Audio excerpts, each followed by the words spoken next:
Good evening दोस्तों। पिछले class में हमने लॉर्ड एलनबरो के कार्यकाल तक पढ़ लिया था। अब हम इसके आगे चलेंगे। लॉर्ड हार्डिंग का कार्यकाल 1844 से 1848 ईस्वी तक रहा और इसके कार्यकाल की कुछ मुख्य विशेषताएं हम देखते हैं। तो दो विशेषताएं मुख्य रूप से हैं। जो नर बलि प्रथा पर इसने प्रतिबंध लगा दिया था।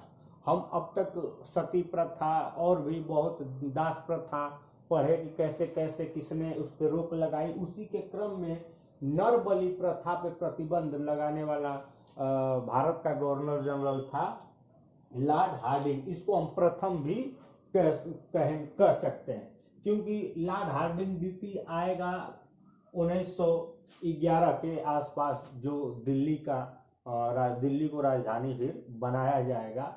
तो अभी हम इसको लॉर्ड हार्डिंग प्रथम के रूप में याद रखेंगे। तो 1844 ईस्वी से 1848 ईस्वी तक इसका कार्यकाल था। नर बलि प्रथा पे इसने प्रतिबंध लगा दिया था और प्रथम आंग्ल सिख युद्ध इसी के कार्यकाल में हुआ था। 1845 से 46 ईस्वी तक प्रथम आंग्ल सिख युद्ध हुआ, जिसमें अंग्रेजों की विजय हुई। उसके बाद एक महत्वपूर्ण भारत का गवर्नर जनरल बना। अगर हम क्वेश्चन की दृष्टि से देखेंगे तो ये बहुत ही ज़्यादा इम्पोर्टेंट है। इसके बारे में हम लोग एक एक पॉइंट को अच्छे से समझने की कोशिश करेंगे। तो लॉर्ड डलहौजी 1848 ईस्वी से 1856 ईस्वी तक भारत का गवर्नर जनरल रहा। इसने जो सबसे महत्वपूर्ण तथ्य है इसका, कोहिनूर हीरा। जब हम पीछे सिख पढ़ रहे थे सिखों के बारे में, तो वहां पे हमने पढ़ा था कि कैसे दिलीप सिंह से इसने कोहिनूर का हीरा लिया और ब्रिटेन भेज दिया महारानी विक्टोरिया को। तो वहां पे भी हम पढ़ लिए हैं। तो इसी के कार्यकाल की वहां पे बात हो रही थी। बस हम यहाँ क्रम से लगा रहे हैं कि किसके कार्यकाल में ये घटना हुआ था। तो कोहिनूर हीरा को ब्रिटेन भेजने वाला लॉर्ड डलहौजी था और आज भी कोहिनूर हीरा वहीं पे है, ब्रिटेन में। उसके बाद आता है द्वितीय आंग्ल सिख युद्ध। द्वितीय आंग्ल सिख युद्ध में 3 महत्वपूर्ण युद्ध हुए। इन तीनों युद्धों को कभी कभी पूछ देता है और हम वहाँ पे बस ये पढ़े होते हैं कि द्वितीय आंग्ल सिख युद्ध में अंग्रेजों का विजय हुआ, तो वहां पे थोड़ी सी प्रॉब्लम हो जाती है। तो 3 भागों में ये युद्ध लड़ा गया। प्रथम था रामनगर का युद्ध, जो 16 नवंबर 1848 ईस्वी में हुआ। ये अनिर्णित रहा, इसमें किसी के विजय नहीं हुई। फिर हुआ चिलियावाला का युद्ध 18 जनवरी 1849 ईस्वी को। इसको ये भी अनिर्णित रहा, इसमें भी कोई रिजल्ट नहीं लिखना। परंतु गुजरात का युद्ध 12 मार्च 1849 ईस्वी को होता है और इसमें अंग्रेजों की विजय हो जाती है और यहीं से सिख साम्राज्य का पूर्णतः अंग्रेजों में विलय हो गया। उसके बाद लॉर्ड डलहौजी को हम लोग याद करते हैं हड़प नीति के वजह से। इससे पहले हम लोगों को याद होगा जब 1798 ईस्वी से 1805 ईस्वी तक लॉर्ड वेलेस्ली जब बंगाल का गवर्नर जनरल था, तो उसने सहायक संधि लगाई थी। उसने सैनिकों को रखने का योजना बनाया था और भारतीय राजाओं के वो जबरदस्ती अपने सैनिकों को रखते थे ताकि उनके आंतरिक मामले इनको पता चलता रहे, ताकि अगर राजा विद्रोह करना चाहते हैं तो पहले से उसका दमन कर सकें। परंतु अब लॉर्ड डलहौजी के कार्यकाल के समय अंग्रेज खुल के अपने हड़प नीति पे आ गए और इसने हड़प नीति लागू कर दी और राज्यों पे झूठे आरोप लगा कर उनको हड़पना शुरू कर दिया। उसी के क्रम में इसने सिक्किम पे आरोप लगाया कि सिक्किम ने 2 अंग्रेजी डॉक्टरों के साथ दुर्व्यवहार किया है और ये उसने उस पे इल्जाम लगा करके 1850 ईस्वी में सिक्किम को हड़प लिया। और इसी क्रम में अब हड़पने का क्रम हम आगे देखेंगे कि कैसे कैसे ये हड़पता चला गया और काफी जो भारतीय के क्षेत्रीय राजाओं की बात करेंगे तो उन्हें अपने अधीन कर लिया। इनाम कमीशन की स्थापना 1852 ईस्वी में किया गया। नाम तो इसका इनाम है, परंतु इसका काम हड़पना था। ऐसी भूमि जो किसी व्यक्ति के अधीन होती थी, परंतु वो उससे सरकार को टैक्स नहीं देता था, उसको हड़प लिया जाता था। तो इनाम कमीशन को हम याद रखेंगे। इनाम कमीशन की स्थापना 1852 ईस्वी में, और इसका काम हड़पना था। जो भूमि टैक्स नहीं देती थी उसको सरकार हड़प लेती थी। ऐसे सीधे शब्दों में हम याद रखेंगे। और व्यक्तिगत सिद्धांत, जैसा कि मैंने पीछे बोला है कि इसको हम हड़प नीति के नाम से जानते हैं, और अंग्रेजी में इसी को डॉक्ट्रिन ऑफ लैप्स कहते हैं। तो तीनों में से कोई नाम लिख देता है। हिंदी में भी प्रश्न पत्र रहता है तो उसमें कभी कभी डॉक्ट्रिन ऑफ लैप्स अंग्रेजी का शब्द यूज कर लेता है, तो उस चीज को हम यहाँ पे ध्यान देंगे। तो हड़प नीति के तहत इसने जो क्षेत्रीय राजा थे उनको हड़पना शुरू किया, और कभी कभी इनका क्रम पूछ देता है हमसे, तो क्रम को हम यहाँ पे याद रखेंगे। इसने 1848 ईस्वी में सबसे पहले सतारा को हड़प लिया। सतारा जो कि महाराष्ट्र के क्षेत्र में आता है, उसको हड़प लिया 1848 ईस्वी में।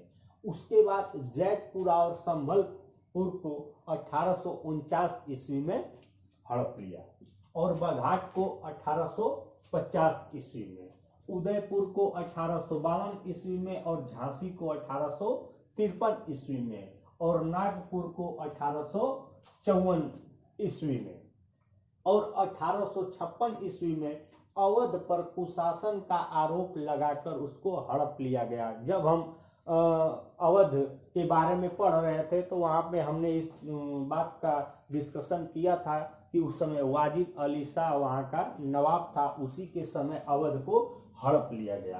तो यदि हम यहाँ पे देखते हैं तो इसके क्रम को कभी कभी हमसे एग्जाम में पूछ देता है कि किस क्रम में इसको लॉर्ड डलहौजी ने हड़पा था, तो उसको याद करना पड़ेगा। सतारा, जैतपुरा, संभलपुर, बघाट आगे पीछे करके दे देता है, उसको मिलाना पड़ता है ABCD करके। तो हम उसको याद रखेंगे कि 1848 ईस्वी में सतारा, फिर जैतपुरा, फिर संभलपुर, फिर बघाट, फिर उदयपुर, फिर झांसी, फिर नागपुर। इस क्रम को याद रखेंगे, नहीं तो सारा पढ़ना लिखना सब चौपट हो जाएगा, क्योंकि क्रम पूछ देता है। और कभी कभी पूछता है कि अवध को कैसे हड़पा, तो कुशासन का आरोप लगा के कि यहाँ पे शासन व्यवस्था सही से संचालित नवाब नहीं कर पा रहा है, उसका आरोप लगा करके इसने अवध को हड़प लिया। और शिक्षा के क्षेत्र में यदि हम बात करेंगे तो 1854 ईस्वी में वुड डिस्पैच को लागू किया गया।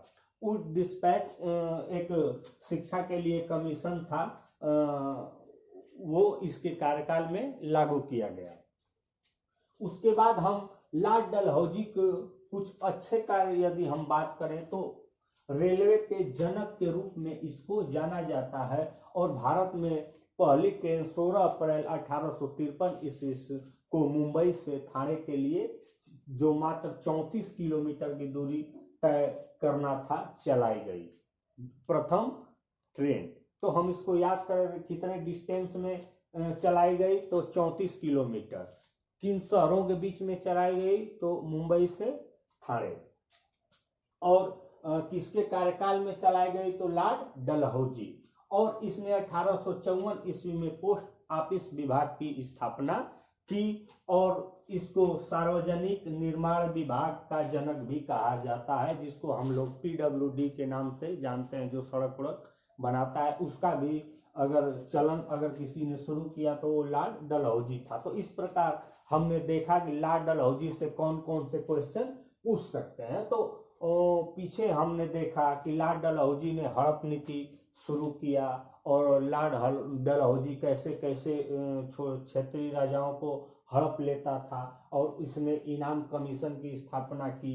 और इससे पहले हमने द्वितीय आंग्ल सिख युद्ध देखा, जो इसी के कार्यकाल में लड़ा गया था, और इसी ने कोहिनूर हीरा दिलीप सिंह से लेकर के ब्रिटेन भेज दिया था। और अगर क्रम में आगे बढ़े तो फिर कैसे इसने सतारा को 1848 ईस्वी में हड़पा, सतारा के बाद जैतपुरा को, उसके बाद संभलपुर को, फिर बघाट को, फिर उदयपुर को, फिर झांसी को, फिर नागपुर को हड़पते चला गया और अवध को अंततः उसने कुशासन का आरोप लगा करके 1856 ईस्वी में हड़प लिया। 1853 ईस्वी में कलकत्ता एवं आगरा के बीच तार सेवा शुरू की गई।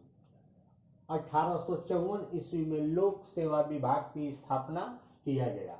बहुत से विभागों का स्थापना किया लॉर्ड डलहौजी ने, उसको हम लोग याद रखेंगे।